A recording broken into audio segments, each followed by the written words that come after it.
E agora vamos falar da disputa nos principais polos do estado. Várzea Grande, Sinop, Rondonópolis e, é claro, aqui de Cuiabá.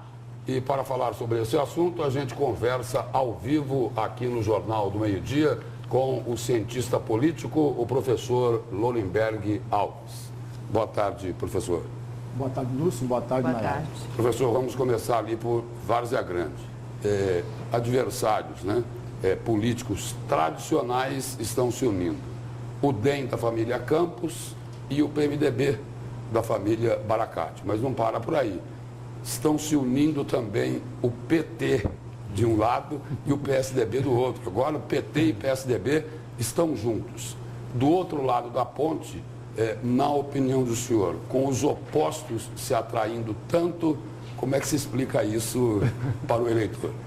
Lúcio, é uma grande pergunta, porque leva ao nosso telespectador e leva a todos nós a estar fazendo exatamente uma questão muito simples. Qual é a importância de se eleger um prefeito exatamente para resgatar aquilo que Várzea Grande tinha de mais precioso, que é a cidade industrial? Quais são os projetos e quais são os programas que possam resgatar isso de Várzea Grande? Por outro lado, Lúcio, não se pode perder de vista que o jogo político é tão importante, mas tão importante para cada um de nós, que cada minuto que passa, nós teríamos que fazer uma avaliação e uma análise de todo o jogo. Se nós observarmos, de fato, há esse contraditório grande dentro de Várzea Grande. E vou mais ainda, não se pode perder de vista a candidatura a vice na chapa da dona Lucimar, que é o empresário com fortes ligações ao grande Cristo Rei. Por que o grande Cristo Rei aí na jogada? Porque o grande Cristo Rei, Lúcio, sobretudo aquele eleitor mais jovem do grande Cristo Rei, sempre colocou na resistência contra a família Campos. É em função disso, aliás, o nosso telespectador deve lembrar que a primeira eleição e a segunda eleição do Murilo Domingos foi ganha exatamente lá no grande Cristo Rei. É exatamente por isso que a dona Lucimar foi buscar em um empresário com fortes ligações no grande Cristo Rei para poder consolidar o seu nome para a disputa. Eu não tenho dúvida nenhuma que ela é a grande favorita nessa disputa. Professor, aí tem também o município de Sinop, que é uma eleição muito importante aqui em Mato Grosso.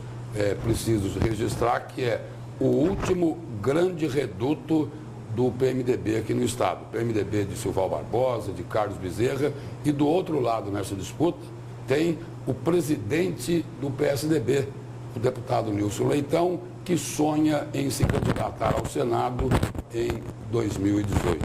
A eleição disputada também. É verdade, o nosso telespectador não se assuste não, que o jogo político é exatamente isso, é cheio de contraditórios, cheio de problemas que, na verdade, não traz um discurso, não traz um conjunto de programas. Veja bem, Sinop é um grande polo econômico do estado e não se pode perder de vista, inclusive com o morador de Cuiabá, porque Sinop tem, em linhas gerais, um deputado federal. Agora, o que está por trás de tudo isso, dos candidatos, é exatamente uma briga separada que não aparece na vitrine principal, mas está em todo o conjunto dela, que é uma briga entre o Juarez Costa, que é o atual prefeito e que tem realizado uma boa gestão, sim, e do outro lado o Nilson Leitão. Essas duas figuras políticas e que tem um poder político reduzidíssimo, que é lá na região só, mas brigam para se manter no controle político local e, mais ainda, transformar esse controle político local em trampolim para outros sonhos. Professor, Rondonópolis tem 3 candidatos, o Rogério Salles, o Percival Muniz e o Zé Carlos do Pátio. E lá na cidade tem o histórico de ter uma eleição bastante acirrada. E com esse cenário dos 3 candidatos, deve ser igual neste pleito? Nayara, eu diria que a eleição em Rondonópolis será a mais acirrada de todas as eleições que já apareceram em Rondonópolis. Por uma situação muito simples. Trata-se de um prefeito e de 2 ex-prefeitos. Esses 3 candidatos, na verdade, estão por trás dele outros grupos que têm e que tentam manter o controle. Nós não podemos perder de vista que Rondonópolis é aquilo que representou, Lúcio, Pochorel nos anos 50.